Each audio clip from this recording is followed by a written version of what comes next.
আমি সকল বিজ্ঞান কর্মীকে স্বাগত জানাচ্ছি। ডায়াসে উপস্থিত আমার সিনিয়র যে সমস্ত বিজ্ঞান কর্মী রয়েছেন তাদেরকে সকলকে স্বাগত জানাচ্ছি। বেশ সুন্দর একটা মনোজ্ঞ আলোচনা হচ্ছে, সুন্দর একটা বিষয় নিয়ে এখানে আমাকে বলতে বলা হয়েছে।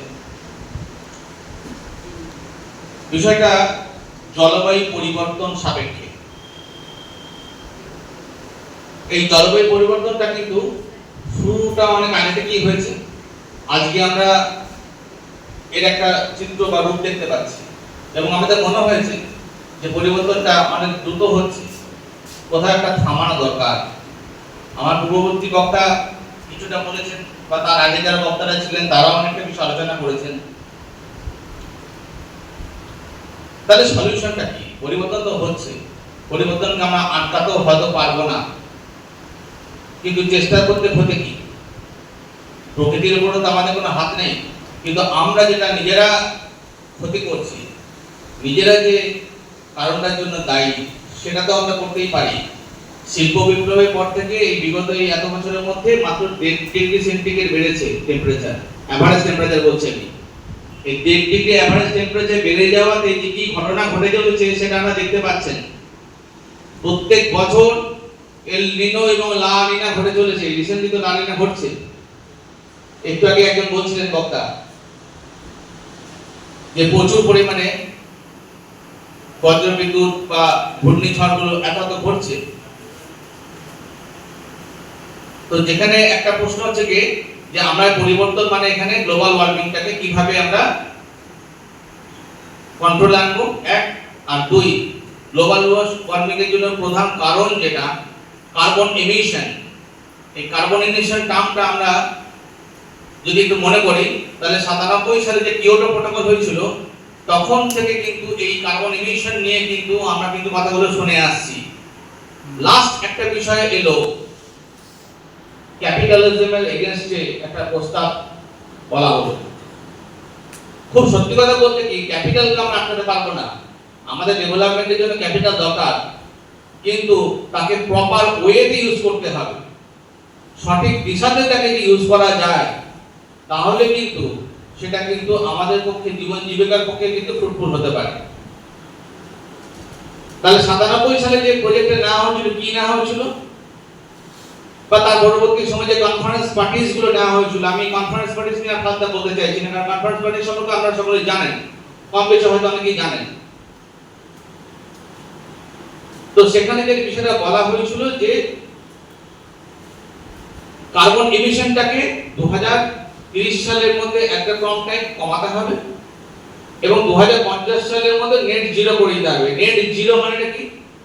Emission zero is another thing and net zero is another thing. Emission zero মানে কার্বনটাকে আমি উৎপাদন করবই না, কার্বন ডাই অক্সাইডটাকে তৈরি করব না, ফ্লোরোফ্লোরো কার্বন যেগুলো বা যেগুলো আরো ওই হেক্সাফ্লোরাইড গুলো তৈরি করব না, ফ্রিয়ন গ্যাস তৈরি করব না। আরেকটা হচ্ছে কি নেট জিরো, অর্থাৎ কার্বনটাকে ছাড়া, কার্বন ডাই অক্সাইড তৈরি ছাড়া ইন্ডাস্ট্রিয়ালাইজেশন পসিবলই নয়। আজকে আমরা যে কোনো ইন্ডাস্ট্রিয়াল প্রোডাক্ট ইউজ করছি না কেন, সেটা ব্যাটারি প্রোডাক্ট হতে পারে, সেটা যাই হোক না কেন, কার্বন ডাই অক্সাইড তৈরি হবেই। যদি ইন্ডাস্ট্রিয়ালাইজেশন না থাকে তাহলে আমরা চলবো কিভাবে? তার উপায় কি? না, তখনই সেই কিয়োটো প্রোটোকলে অনেকগুলো বিষয় বলা হয়েছিল, তার মধ্যে one of them clean development mechanism. আপনারা হয়তো অনেকে টার্মটা সম্পর্কে ওয়াকিব হন। এই ক্লিন ডেভেলপমেন্ট মেকানিজমটা কি জিনিস? না, ক্লিন ডেভেলপমেন্ট মেকানিজমের থ্রু দিয়ে আমরা কার্বন এমিশনটাকে অনেকটা কমাতে পারি।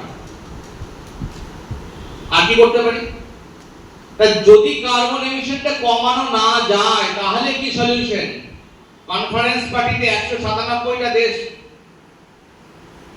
সেই কিয়োটো প্রোটোকলে সাইন করলো, অনেকগুলো দেশ সাইন করেনি। বিশ্বের প্রথম 4-5টা দেশ সাইন করেনি, আপনারা জানেন তার নামগুলো কারা। তাহলে কেন তারা করেনি? তারা অল্টারনেটিভ চেয়েছিল। কি সেই অল্টারনেটিভ? তারা চেয়েছিল যে কার্বনটাকে আমরা ট্রেড করব, থ্রু ক্লিন ডেভেলপমেন্ট মেকানিজম, যেখানে অন্য কোনো কান্ট্রি, অন্য কোনো দেশ, তারা আমরা যত কার্বন ডাইঅক্সাইড প্রোডাকশন করব, তারা সেই কার্বন ডাইঅক্সাইডটাকে নেচার থেকে হারভেস্ট করে নেবে। হাউ? অ্যাফরেস্টেশন। তারা গাছ লাগাবে, গাছ লাগিয়ে যে পরিমাণ কার্বন ডাইঅক্সাইড ওই গাছগুলো নেচার থেকে হারভেস্ট করবে, সিকোয়েস্ট করবে, এটাকে বলছে আমরা কার্বন সিকোয়েস্ট্রেশন। তার একটা প্যারামিটার দেওয়া হলো এবং সেটাকে বলা হলো কার্বন ক্রেডিট। যে 1 হেক্টর জমিতে যদি কোনো একটা প্ল্যান্ট 3 বছর একটা সার্টেন স্টেজ থেকে 10 বছর বয়সের পর থেকে গাছটা গ্রো করে, তাহলে 1 ক্রেডিট জেনারেট হয়। তো ওই 1 ক্রেডিটের একটা ভ্যালু আছে, যেমন শেয়ার মার্কেটে ভ্যালু হয়, গোল্ড ভ্যালু হয়, ডলারে ভ্যালু হয়, ঠিক একই ভাবে ওই কার্বন ক্রেডিট একটা ওইখানে ডিজিটাল কারেন্সির মতো, তার একটা ভ্যালু আছে।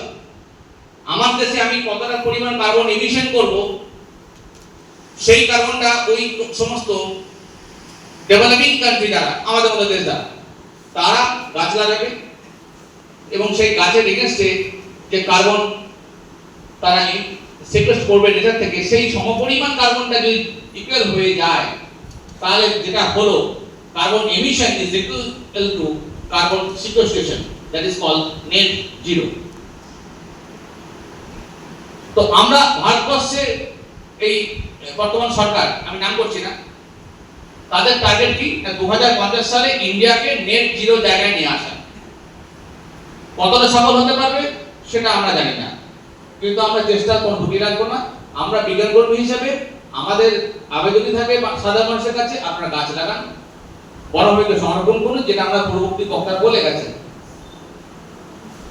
আমরা ইন্ডাস্ট্রিয়াল দূষণটা কিভাবে কন্ট্রোল করতে পারি না, সেখানকার অনেকগুলো জিনিসপত্র আছে যেগুলোকে টেকনোলজিক্যাল ইমপ্রুভমেন্ট যদি আমরা করতে পারি, তাহলে কার্বন এমিশনটা কমানো সম্ভব। এই আজকে যে বলছে পেট্রোলে ইথানল মেশালে কার্বন এমিশন নাকি কিছুটা কমবে, নিশ্চয়ই কিছুটা কমবে, কিন্তু তাতে অন্য একটা খারাপ দিক আছে। তার সলিউশন কি সেটা আমরা যারা বিজ্ঞানীরা রয়েছেন তারা এই সম্পর্কে গবেষণা করবেন এবং তার নিশ্চয়ই একটা অবয়ব আসবে। আমাদের যে সমস্ত অচিরাচরিত শক্তি যেগুলো, সেগুলোকে যদি আমরা ম্যাক্সিমাইজ ভাবে ইউজ করতে পারি, তাহলে কিন্তু আমরা কার্বন এমিশনটা কিন্তু গ্র্যাজুয়ালি কমাতে পারবো। এখানে হয়তো আরো অনেক টেকনোলজি থাকবে, আমি সেই নিয়ে আর বিস্তারিত যাচ্ছি না।